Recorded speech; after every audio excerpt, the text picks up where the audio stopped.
new technology comes along, which we feel is going to be revolutionary. And the trouble is, a lot of the reason why it doesn't always get applied in the right way, it doesn't tend to be the technology, it tends to be the humans. So we tend to not necessarily understand how it's going to be applied. And the great thing about blockchain is that it can work across all different industries. So it's horizontal play, everything from medical research through to the food that you see on your plate, through to the goods that you buy in shops, through to the media industry. Blockchain can affect that because what it is, and I came up with this term the other day because what you're going to hear a lot about is decentralized, immutable ledgers. And I thought, God, that's why everyone turns off when we start talking about blockchain, because there's some of the words that get used, people just don't understand. So I was down in Melbourne last week talking to our guys, and I called it a decentralized, unhackable database. That's essentially what it is, a decentralized, unhackable database. There wasn't enough teeth in that relationship. It wasn't an inevitably economic and direct relationship between the brand, let's say, and the audience. So what's happened is very, very, very high profile in the last few months. We've crept towards ever more centralization. So for me, blockchain gives a direct economic nexus between the people that matter. It cuts out middlemen that aren't necessary, and it allows us to create, with more intentionality and by design, better ecosystems that I think will be better for really the only people that matter, which is the audience. There's lots of very interesting problems specifically within the ad tech ecosystem from the fractured businesses. And we talk about there's a lot of fractured businesses within ad tech. And one of the interesting things about what I think blockchain can solve for, or can potentially solve for, is that entire supply path. So it's where people are starting to add value, whether it's things around viewability, transparency, whether it's fraud related, whether it's pricing related. And it's for my industry specifically, it's really about how we can start to build trust back in. So the thing that really interests me are the people that are trying to solve problems that are supply path related, or they are transparent. I speak from an ad tech standpoint here. This honesty trail of these are all the people that are involved from the buy side to the sell side, right the way through to the end consumer.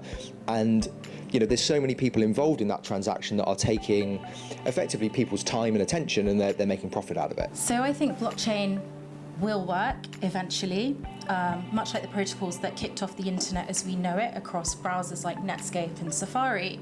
But it's going to take time, and user adoption of all of us, from being consumers to actually organizations or brands themselves, as becoming part of that supply chain, is going to take time. I think at various points within the supply chain there are businesses that operate largely as black boxes.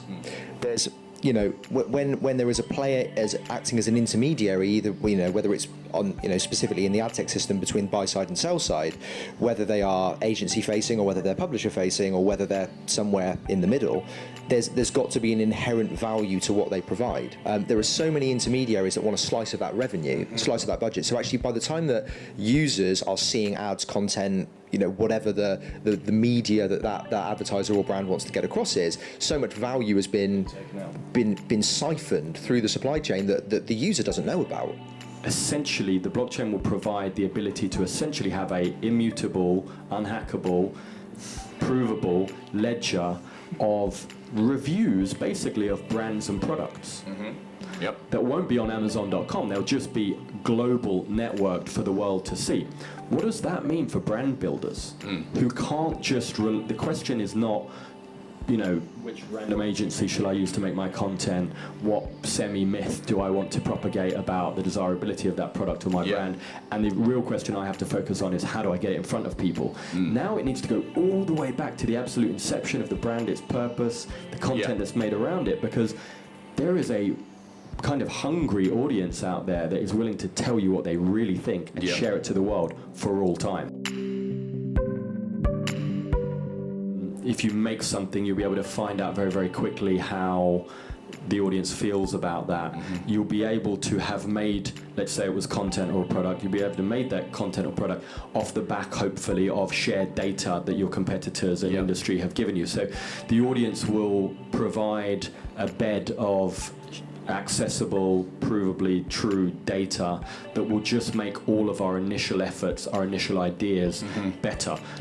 I hope that the ideas are still revered, and we still, and I believe that they will be. I don't think that blockchain is going to deliver us some data-driven world where always, we all talk to each other in binary and stuff. I think creativity is still going to be the lifeblood. If it's very transparent about how the revenue goes all the way through, and the user then understands how much my time is worth. Now, if my time is worth more, let's say, spent on Facebook because I'm getting something back, whether it's hard currency, soft currency, content, whatever, than my time is spent on another platform, then I'm going to spend my time there. It's a no-brainer. So, the old saying is time is money. Now, if I'm spending my time here versus here, what am I getting back? Is it something? Is it tangible? Is it intangible? Now, I think blockchain could, or not necessarily blockchain in its current state, but some form of transparency through that entire ecosystem could give people the option, if they're interested, to understand how much I am worth. So it's how we're adding value ultimately to the consumer and ourselves. But I want a 360 approach as a consumer myself. So I don't just want to be seen as Anushka who has a profile on Facebook. Facebook should be paying me for the time I'm spending on their platform. Amazon have That was not a paid for comment by us, by the way. But the model of Facebook is such that they survive by the attention that we give them. Correct. And Jaron Lanier, who was the chap in the 80s who coined the term virtual reality, actually said that we should be challenging companies and platforms like Facebook and Twitter and all of the others, just so that we're not just naming Facebook, and challenging them to change their model so it suits us and so it doesn't impact on society in the way that it currently is, which is a point that you picked up on. Put the audience first, focus on them. Brands now work around like personas and what does the audience care about? They try and inject their brand into that afterwards.